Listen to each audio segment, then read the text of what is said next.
भगवत गीता पर विचार करने के लिए इसलिए चुना गया क्योंकि हमें आपसे वार्ता करने के लिए कोई बहाना चाहिए था, कोई निमित्त चाहिए था। तो भगवत गीता को मैंने समझा कि निमित्त बनाना सर्वश्रेष्ठ होगा, और उसकी वजह सिर्फ इतनी है। भगवत गीता में भगवान श्री कृष्ण ने जिस तरह से अर्जुन को समझाया, वो बड़ा आश्चर्य और चमत्कृत करने वाला विषय है।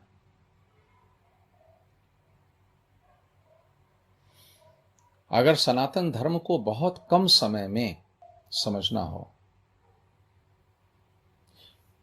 बहुत कम परिश्रम से सनातन धर्म के सार तत्व को अनुभव करना हो, तो गीता से अधिक श्रेष्ठ कोई दूसरा ग्रंथ धरती पर उपलब्ध नहीं है। और किसी संप्रदाय के पास ऐसा ग्रंथ नहीं है, यह मैं नहीं कह रहा। सनातन धर्मावलंबियों के पास भी गीता जैसा ग्रंथ नहीं है। उपनिषद, ब्रह्मसूत्र, प्रकरण ग्रंथ, जिनमें अद्वैत वेदांत की विस्तार से चर्चा की गई है, उस सब में भी वैसी बात नहीं है जैसी बात श्रीमद् भगवद गीता में मिलती है।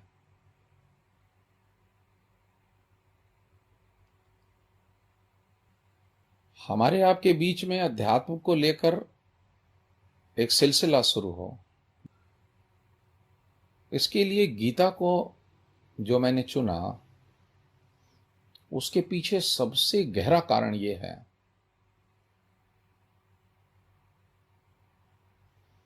कि साधारणतः जब व्यक्ति अध्यात्म में आता है तो अपने जीवन को दो भागों में विभाजित कर लेता है। एक को वो समझता है आध्यात्मिक जीवन, और दूसरे को समझता है सांसारिक जीवन। सुबह जब वो मेडिटेशन में बैठता है,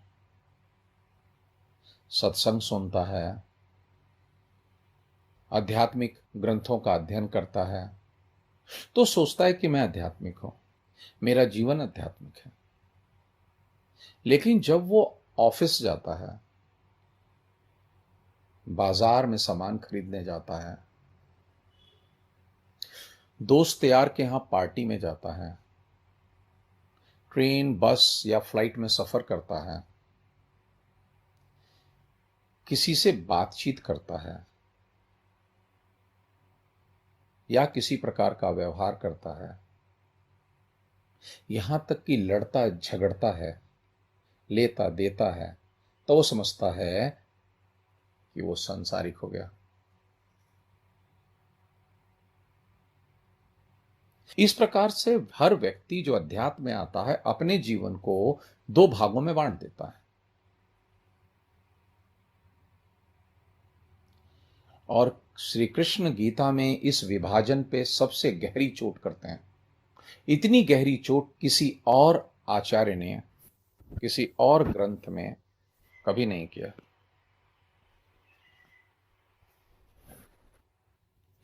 कृष्ण का यह कहना है कि या तो तुम्हारा समग्र जीवन आध्यात्मिक है,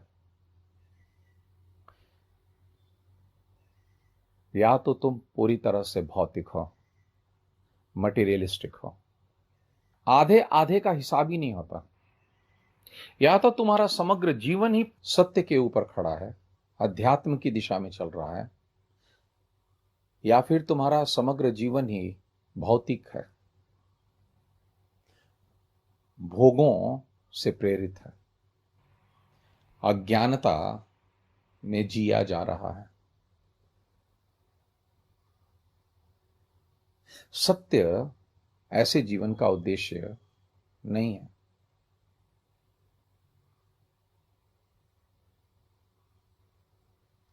तो आपका समग्र जीवन अखंड रूप से कैसे आध्यात्मिक है, ये भगवान श्री कृष्ण बहुत अच्छे से गीता में उपदेश करते हैं। अक्सर आप लोगों ने देखा होगा कि जब किसी आचार्य से आप ध्यान साधना या अध्यात्म की बातों को सुनने और समझने जाते हैं तो किसी शांत स्थान पर बैठकर शांत मन से एकाग्र होकर विचार विमर्श करते हैं। लेकिन श्री कृष्ण ने जब अर्जुन को उपदेश किया तो ऐसी परिस्थिति बिल्कुल भी नहीं थी। उस वक्त अर्जुन युद्ध के लिए रणभूमि में खड़ा था। He was in a battlefield। और युद्ध करने के लिए ही वो उद्धत था। आप लोग तो संसार में खाना बनाने किचन में जाते हो या ऑफिस में काम करने जाते हो या कार ड्राइव करते हो। ये काम उतना कॉम्प्लेक्स नहीं है जितना कॉम्प्लेक्स युद्ध करना है। युद्ध में न जाने किस पल हमारी जान चली जाए या हम दूसरे की जान लेने के लिए विवश हैं।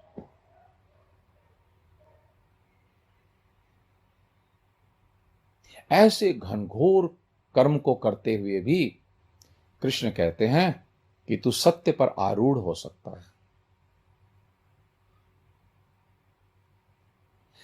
युद्ध जैसा घनघोर कर्म भी तेरे चित्त की शांति, तेरी सत्य की निष्ठा, तेरे अंदर जो संतोष है, जो प्रेम है, उसको बिगाड़ नहीं सकता, उसका खंडन नहीं कर सकता। एकांत कमरे में बैठ के तो सब ध्यान कर सकते हैं। गीता कहती है युद्ध भूमि में भी तुम ध्यानस्थ नहीं हो सके तो तुम्हारा घर में भी बैठ के ध्यान लगाना एक कंडीशनिंग ऑफ माइंड ही होगा, एक मन स्थिति ही होगी। उसका अध्यात्म से, आत्मा से कोई संबंध नहीं। यानी जीवन की परिस्थितियां अगर तुम्हारे शांति को बिगाड़ देती हैं, तुम्हारे हृदय के संतोष प्रेम को नष्ट कर देती हैं, तो तुम अध्यात्म को उसके सही मायने में बिल्कुल भी नहीं समझ रहे। इसीलिए गीता अपूर्व है। और गीता के बाद भी कोई वैसा उपदेष्टा धरती पर आया नहीं जैसा उपदेश कृष्ण करके चले गए।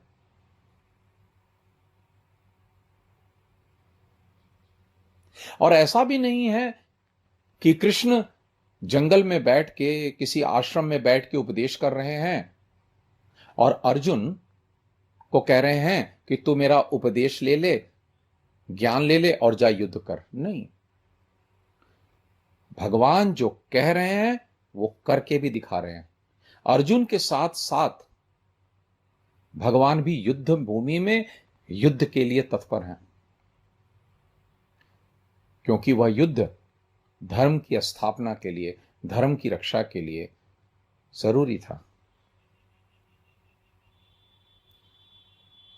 अक्सर आप देखते हो कि जो मास्टर्स होते हैं वो जो बात कह रहे हैं उसको वो खुद जीवन में अपनाए हैं कि नहीं अपनाए हैं, ये स्टूडेंट को पता नहीं चलता। लेकिन कृष्ण ऐसे मास्टर हैं कि जो वो कह रहे हैं वो कर रहे हैं। जो बात वो समझा रहे हैं वो बात वो समझे हुए हैं। कृष्ण कोई बुकिश नॉलेज नहीं दे रहे। ऐसा गुरु मिलना, ऐसा मास्टर मिलना अपने आप अनेक जन्मों के पुण्य से होता है। ऐसा गुरु का मिलना बहुत सौभाग्य से होता है। और यह सौभाग्य उसी को उपलब्ध होता है जिसके जीवन में सदाचार होता है, धर्म होता है, न्याय होता है। आप देख सकते हैं कि युद्ध भूमि में अर्जुन के और भी रिश्तेदार, दोस्त, यार और संबंधी थे। युधिष्ठिर तो साक्षात धर्म के अवतार कहे जाते थे, लेकिन युधिष्ठिर को उन्होंने गीता को उपदेश नहीं दिया। कौरव पक्ष में भीष्म पितामह जैसा कृष्ण का दूसरा कोई भक्त नहीं था, लेकिन उन्होंने भीष्म पितामह को इसके लिए कोई निमंत्रण नहीं दिया।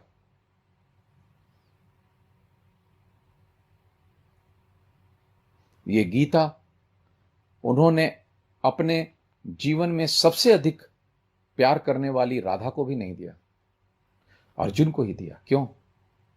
क्योंकि अर्जुन धर्म और सत्य के लिए मरना जानता था, मारना जानता था। अब यह सत्य के लिए मरना मारना तो अनेक अन्य लोगों में भी हो सकता है, लेकिन ऐसी तीक्ष्ण विचार क्षमता, ऐसा गहरा एनालिसिस करना कि जरा भी असत्य छिप ना पाए, वो अर्जुन के पास ही विवेक था। अर्जुन गहन विचारक था। अर्जुन सिर्फ सत्य के पक्ष में खड़ा था, इतना ही नहीं। अर्जुन धर्म के पक्ष में खड़ा था, सिर्फ इतना ही नहीं। वह किसी के कहने पर नहीं खड़ा था, वह खुद अपनी इच्छा से, अपने विवेक, अपने विचार से खड़ा था। और जब उसको यह समझ में आया कि यह युद्ध अनावश्यक है, तो कृष्ण से उसने कह भी दिया कि मैं युद्ध नहीं करूंगा। और भगवान ने उसको कभी कहा भी नहीं कि तू युद्ध कर। भगवान ने सिर्फ उसको सत्य लखाया और अर्जुन से कहा कि तुझे अब जो उचित लगता है वो तू कर। और अर्जुन को समझ में आया कि यह युद्ध अनिवार्य है, धर्म की स्थापना के लिए आवश्यक है। इस युद्ध का त्याग करना धर्म का त्याग करना है, सत्य का त्याग करना है। सत्य के लिए मर मिटने की आकांक्षा जिसमें होती है, वही सत्य को प्राप्त होता है। आज अध्यात्म में आए हुए लाखों करोड़ों मनुष्यों को तुम अगर देखो गौर से, तो उनके जीवन में झूठ है, उनका जीवन झूठ के लिए है और झूठ पर ही वो खड़े हैं। इसीलिए बरसों मेडिटेशन करने के बाद भी, सत्संग सुनने के बाद भी उन्हें परमात्मा की प्राप्ति नहीं होती।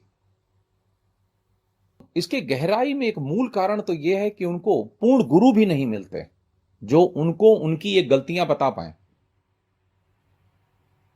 कहां विद्यार्थी चूक रहा है, कहां गलती कर रहा है, यह बताना आचार्य का, गुरु का, मास्टर का धर्म है। स्टूडेंट बेचारा नहीं जानता, क्योंकि उसने तो यह समझ लिया कि मैं गुरु को पा गया, गुरु की शरण में आ गया तो वह मुझे रास्ता दिखाएंगे। और विद्यार्थी का ऐसा समझना ठीक भी है, लेकिन अक्सर गुरु लोग अपना ये धर्म नहीं निभाते। और उसका मूल कारण यह है कि जब गुरु भीड़ के मास्टर हो जाते हैं, मासेस के मास्टर हो जाते हैं, तो किस किस को बताएंगे। इसलिए अध्यात्म का क्षेत्र बहुत खतरनाक है। इसमें जितना ब्रिलियंट मास्टर चाहिए, उतना ही ब्रिलियंट स्टूडेंट चाहिए, अन्यथा बात बनती नहीं। और कृष्ण और अर्जुन के संवाद में ठीक यही जोड़ी युद्ध भूमि में मौजूद थी। अगर आप में विचार क्षमता नहीं है, आप इंटेलेक्चुअली एनालिसिस करने की क्षमता नहीं रखते, तो वेदांत के मार्ग में चलना थोड़ा कठिन हो जाएगा। क्यों थोड़ा कठिन बोल रहा हूं? कि अगर आप ठीक से सम्यक विचार नहीं कर पाते, लेकिन आपको मास्टर के प्रति श्रद्धा है और आपका मास्टर रियली इनलाइटेड मास्टर है, तो आपकी श्रद्धा का सहारा लेकर वो आपको सत्य तक पहुंचाने में सहायता कर सकता है। वो सत्य तक पहुंचा देगा ऐसा मैं नहीं कह रहा हूं, सत्य तक पहुंचाने में आपकी सहायता करेगा। क्योंकि after all, at the last, सारा गेम इस बात पर खड़ा है कि आप परमात्मा को कितना चाहते हैं, आप सत्य को कितना चाहते हैं, आप धर्म को कितना चाहते हैं। अगर आप कॉम्प्रोमाइज कर सकते हैं सत्य से, धर्म से, परमात्मा से, तो भगवान भी आपको उस सत्य स्वरूप का बोध नहीं करा सकते जिसे अद्वैत कहा गया, जिसे ब्रह्म कहा गया, जिसे परमात्मा कहा गया। तो गीता पहला उपदेश हमको यह देती है कि तुम्हारा समग्र जीवन, चाहे तुम्हारे जीवन का कोई भी कार्य क्यों ना हो, ऑफिस जाने से लेके, बच्चा पालने से लेकर, बर्तन मांजने से लेके, घूमने फिरने से लेके, पार्टी करने से लेके, खाना खाने और सोने तक, सब स्पिरिचुअल एंगल से देखा जाना चाहिए। हर विषय का स्पिरिचुअल एस्पेक्ट हमें पता होना चाहिए, और तभी आप एक ट्रू सीकर के रूप में इवॉल्व होगे, आपका विकास होगा। अगर आप अपने जीवन में यह समझते हो कि जितना देर हम सत्संग सुन रहे हैं, मेडिटेशन कर रहे हैं, सत्य का चिंतन कर रहे हैं, उतना ही पार्ट ऑफ लाइफ स्पिरिचुअलिटी है, तो बाकी पार्ट ऑफ लाइफ क्या हुई?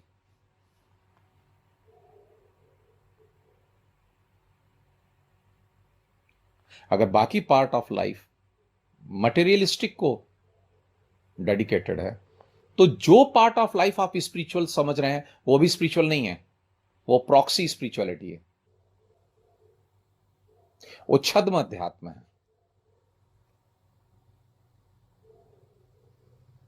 तो आपने क्या करना है? अपने समग्र जीवन को अध्यात्म के परिप्रेक्ष्य से देखना है।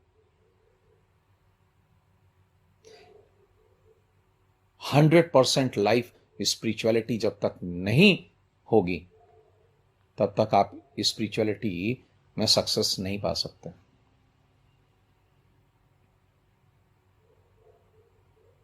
तो ये एक ऐसी गहरी बात थी जो हर साधक को समझना आवश्यक है, और इसी को समझाने के लिए मैंने आप लोगों के लिए गीता को निमित्त बनाने के लिए सोचा।